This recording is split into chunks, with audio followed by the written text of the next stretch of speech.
There is a saying that a nation who fails to learn from history is doomed to repeat the mistakes of history.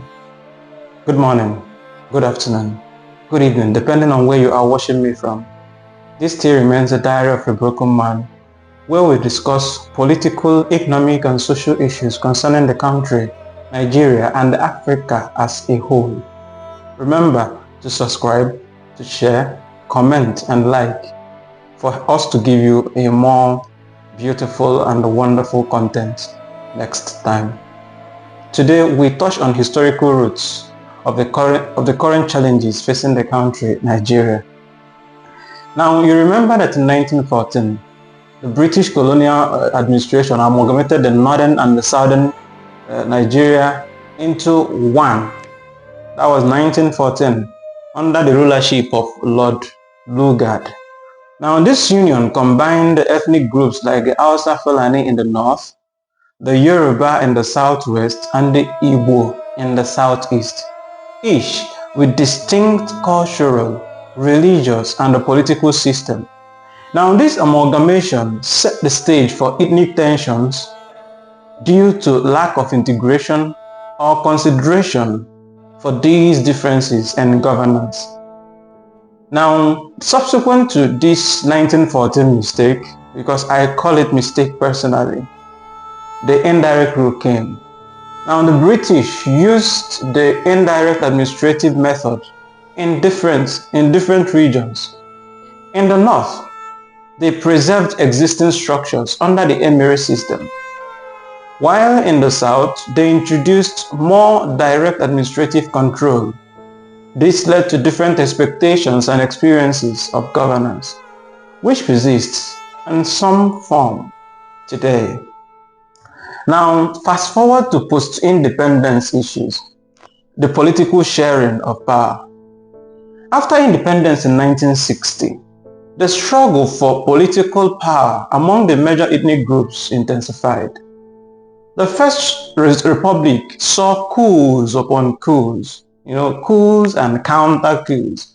The 1966 coup and the January 15, 1966 and the July 1966 counter coup, and then the 1967 to 1970 Nigeria-Biafra war.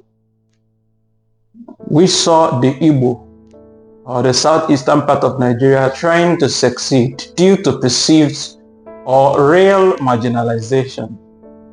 Another problem of the post-independence is resource control and corruption.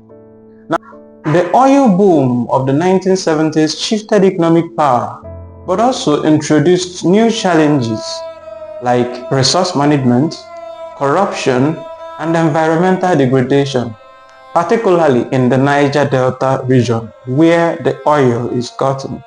It is unfortunate that the country finds oil in Niger Delta region, but they have not found the reason to, give them a first-class development, because that is where the wealth of the nation comes from. It's almost like our wealth, not your wealth, where the country goes to take wealth and abandon the people to, die of, destroyed their waters, destroyed their fishes, their farmlands with oil spillage, and nothing is done about it. This has fueled ongoing conflict over resource control and revenue redistribution in Nigeria. Religious and ethnic divisions also abound in Nigeria. Okay? The religious divide between the predominantly Muslim north and the Christian south has been a source of conflict, especially in areas like the Middle Belt, where both religious and the ethnic tensions present, leading to issues like the rise of Boko Haram, herder-farmer clashes, and so on and so forth in the north. Now, there is the problem of economic disparity also in Nigeria post-independence. Now, economic policies post-independence have often failed to bridge the gap between the rich and the poor, the urban and the rural, leading to widespread poverty and unemployment, which in turn fuels social unrest and migration. Now, the question will be, can Nigeria's diversity be a strength to Nigeria? That answer is tricky in itself. Now, cultural richness, what other countries are using, soft power. So many countries leverage on that to, build their tourism center, build their society around tourism. Whether that is the case in Nigeria remains a case to be studied. Now, let's talk about cultural richness, as we are asking the question whether diversity in Nigeria can be used as our strength. But let's look at it. Nigeria's diversity in language, culture, and tradition is enormous. Okay? For cultural tourism, arts, and the global representation, this diversity naturally should have fostered creativity and innovation in various sectors. But unfortunately, the country, Nigeria, has not deemed tourism worthy of, something the nation will invest deeply in. If you go to places like the Bahamas, places like Seychelles, Mauritius, go to countries like Spain, countries like France, countries like Thailand, these people leveraged their cultural powers. Argentina, Brazil, these countries have leveraged their culture, what they call soft power, because there is hard power and there is soft power. Hard power is the use of weapons and all these war, building nukes. Soft power is when you use, what you have, your culture, your tradition, your food, your clothing, you attract people through these things, your music, use those things to, dominate people, bring them to your country, make them feel at home with your art and music and all those and others. Nigeria has one of the best entertainment industries in the world. The Afrobeat topples everywhere. There's no person in the world now that is not enjoying the Afrobeat. Whether Nigeria deems it fit to invest in Afrobeat is still another case. Also, the Nollywood is also a fire of its own.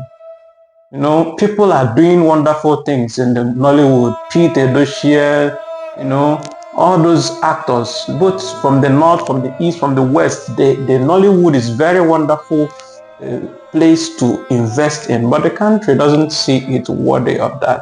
I'm not talking about the water bodies that could attract people for tourism, sightseeing, the mountain areas, the beautiful vast land, green areas that could be leveraged on. That soft power is yet to be used in Nigeria. Then another thing is market diversity. So another diversity in Nigeria is market diversity. Now, the varied demographic provides a broad consumer base for business, encouraging market diversity and potentially making Nigeria an attractive place for investment if managed well. I love the word "if managed well" because Nigeria has one of the best, business-centered people in the world. Places like Lagos, the biggest market in Africa, in West Africa, the Onitsha market, Oshanjame market, Ibadan, Abuja, every part of Nigeria is, stocked with good businessmen. Whether it is used as a form of building unity in Nigeria is still a case to be studied. The North with their agricultural produces, producing onions, producing rice, producing so many wonderful things, beans, and so many of them. Maize can be leveraged as a form of uniting the nation, Then political and social resilience.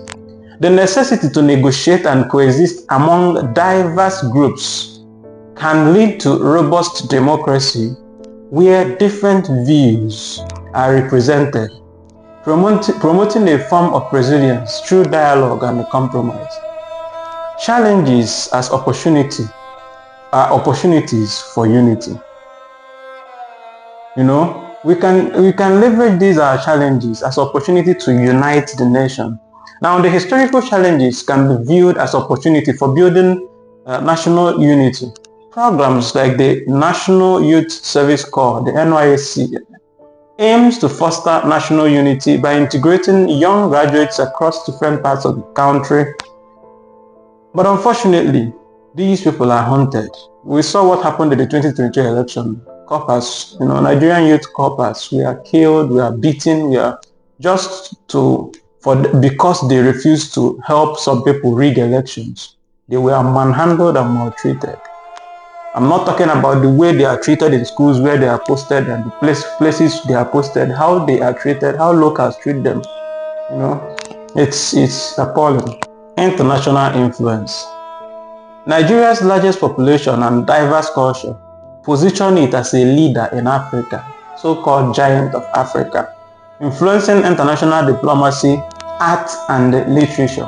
However, for diversity to be a strength, inclusive governance needs to be used, education and awareness have to be created, economic policies have to be remade and reformed, conflict resolution has to be at the top of the chart of the government of Nigeria. In conclusion, while Nigeria's diversity has historically been a source of conflict, it still holds the potential to be one of its greatest strengths if managed with foresight, with equity and inclusivity. The historical roots of Nigeria challenges provides lessons on what not to do, but also on what could be achieved with a different approach to governance and social integration. I still believe in unity and diversity. I still believe that the political landscape of Nigeria is the cause of our problem. I see the politicians of Nigeria using and leveraging the disunity in Nigeria, the religious diversity, religious bigotry and the ethnic bigotry to enable them win elections. But we can do better. We can do better. See you on the next one. Remember to subscribe, share, comment, like, and follow on Facebook. Thank you for watching. Thank you for listening to me. See you on the next one. Cheers.